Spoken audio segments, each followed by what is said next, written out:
देश में परिवहन व्यवस्था को कैसे बेहतर बनाना है, यह देश और राज्य सरकारों पर निर्भर करता है। यदि कोई पब्लिक ट्रांसपोर्ट इतना बेहतर हो कि उसकी तारीफ विदेशों में भी हो, तो वह देश के लिए किसी गर्व से कम नहीं। ऐसी ही एक सार्वजनिक बस सेवा देने वाला विभाग है दिल्ली ट्रांसपोर्ट कॉरपोरेशन यानी डीटीसी। लोगों की नंबर 1 पसंद एक ऐसी बस सर्विस जो साल दर साल धीरे धीरे राजनीति की भेंट चढ़ती चली गई और आज धीरे धीरे पतन की तरफ बढ़ रही। डीटीसी एक ऐसी बस सर्विस जिसे वर्ष 1982 में एशियाड गेम्स और साल 2010 में कॉमनवेल्थ गेम्स के दौरान सबसे बेहतरीन बस सर्विस का अवार्ड मिला।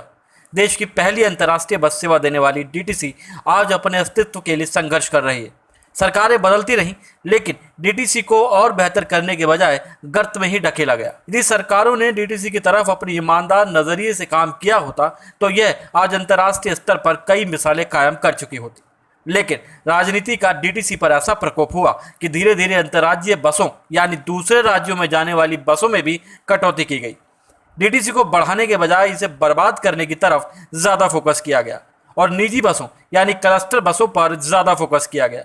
जी हाँ, वही क्लस्टर बसें जो इंसानों को कुचलती हैं, दीवारों को तोड़कर अंदर घुस जाती हैं, जनता से बदसलूकी करती हैं और खाली खाली दौड़कर सरकार को मोटा चूना लगाती हैं। वही वर्तमान दिल्ली सरकार ने डीटीसी से ऐसा मुंह फेरा कि इनकी संख्या को आधी पर लाकर पटक दिया और क्लस्टर व निजी कंपनियों की बसों से जमकर प्यार दिखाया और गलत होने पर भी इन पर कोई एक्शन लेना मुनासिब नहीं समझा। आइए आपको सुनाते हैं क्या कहना है इस संबंध में दिल्ली परिवहन मजदूर संघ के महामंत्री कैलाश चंद मलिक का। मैं आपके चैनल के माध्यम से ये बताना चाहता हूँ कि डीटीसी हिंदुस्तान का सबसे पहला ट्रांसपोर्ट है और सबसे बेहतरीन ट्रांसपोर्ट के लिए इसको अवार्ड मिले हैं। 2 बार इसको पुरस्कृत किया गया है कि ये हिंदुस्तान की सबसे बढ़िया ट्रांसपोर्ट है, लेकिन इसका राजनीतिकरण होता चला गया और डीटीसी बैठती चली गई। इतनी अच्छी ट्रांसपोर्ट की जो मैनेजमेंट है, उस मैनेजमेंट पे सरकार विश्वास ना करके और दूसरी तरह की एजेंसियां बना करके उस एजेंसियों से परिवहन व्यवस्था को चलाया जा रहा है। दिल्ली की जो परिवहन व्यवस्था है, जो डीटीसी मैनेजमेंट बेहतर चला सकती, इससे बेहतर कोई नहीं चला सकता।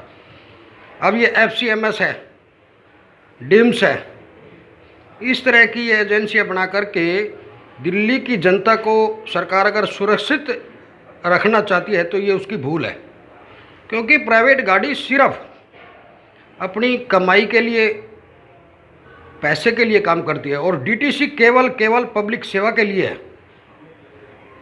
डीटीसी को